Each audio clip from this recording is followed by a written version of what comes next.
We experience fear, but continue to watch. We're disgusted, but cannot take our eyes off the screen. We want to escape from the cinema hall, but continue to sit still. The paradox of our perception of horror films, or films with elements of something spooky and disgusting, is inextricably linked with both what scares us and what we desire. It's as if we are regressing back to the state in our early childhood, when we were eager to learn more about the world, but simultaneously fearful of experiencing something redundant that could possibly become destructive. But why does this happen? Hi everyone, my name is Caroline and I'm the founder of Film Project, all information about which you can find in the description below. On our YouTube channel and specifically on my playlist about cinema and psychoanalysis, today we are going to talk about monstrous feminine images in movies, and first of all I'm going to answer the question that I posed at the beginning of the video because it's extremely important. The specific nature of cinema lies in the way how it activates all human senses on the one hand, and on the other, makes the audience believe in what's happening on the screen thanks to identification mechanisms. In short, according to Kristen Metz, cinema is in fact a fiction. There is no action on the screen here and now. The audience is looking at a phantom. And precisely because of the absence of real objects in cinema halls, the viewers construct subject-object relations on their own, relying on the awareness of the reality of their own personalities. Therefore, the viewer understands that the only place where screen fiction feels like reality is inside themselves. That is the reason why, in the discussion of monstrous feminine images, the key term is abjection, which Julia Kristeva used to illustrate the need to reject something abhorrent that used to be a part of ourselves, like a cinematic reality becomes a part of our reality as it unfolds in our consciousness. The abjection, according to Kristeva, is literally defined as something that disturbs identity, system, order, and does not respect borders, positions, and rules. And it's both fascinating and terrifying. It thrives on ambiguity and the violation of taboos and boundaries.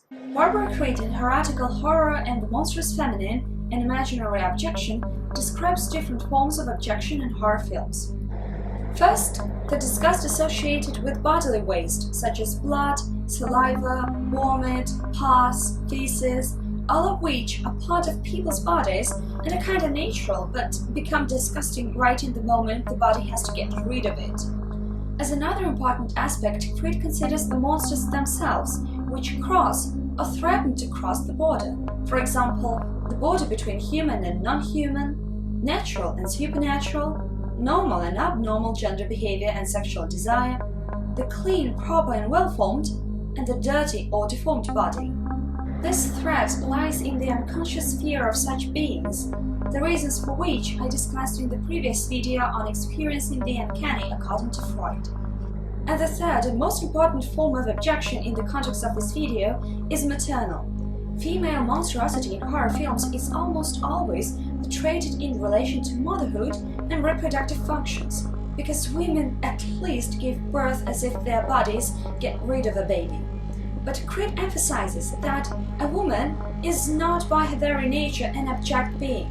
Rather, patriarchal ideology constructs her as such. Creed shows that in cinema there are many images that demonize women, which basically are born out of men's fears and fantasies, namely the archaic mother, the monstrous womb, vampire, witch, possessed body, castrating mother, and deadly femme castratrice. The most interesting, in my point of view, is the image of the castrating woman, not the castrated one. This is noteworthy, at least because usually the castration anxiety of Oedipus complex in psychoanalysis is always analyzed in terms of the child boy seeing his mother's genitals as castrated, and it leads to his fear of being castrated. But obviously, it's not the women who are really castrated, but the male genitals which are endowed with such high value that their deprivation becomes the greatest fear.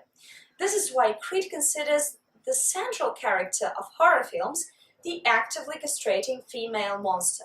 A good example here is the Greek mythological Gorgon Medusa, the sight of which turned men into stones.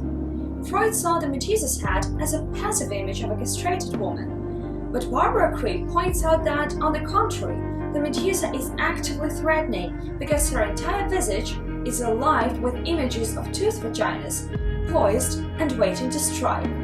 This is exactly what paralyzed men, the fear to be castrated by a woman. The femme castratrice, according to Creed, is a now powerful figure who evokes fear of castration and death.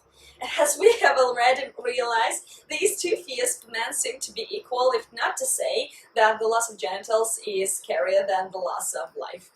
Okay, a perfect example of the femme castratrice is the heroine of Kill Bill, who relentlessly evages and horrifies everyone with her sword throughout the film.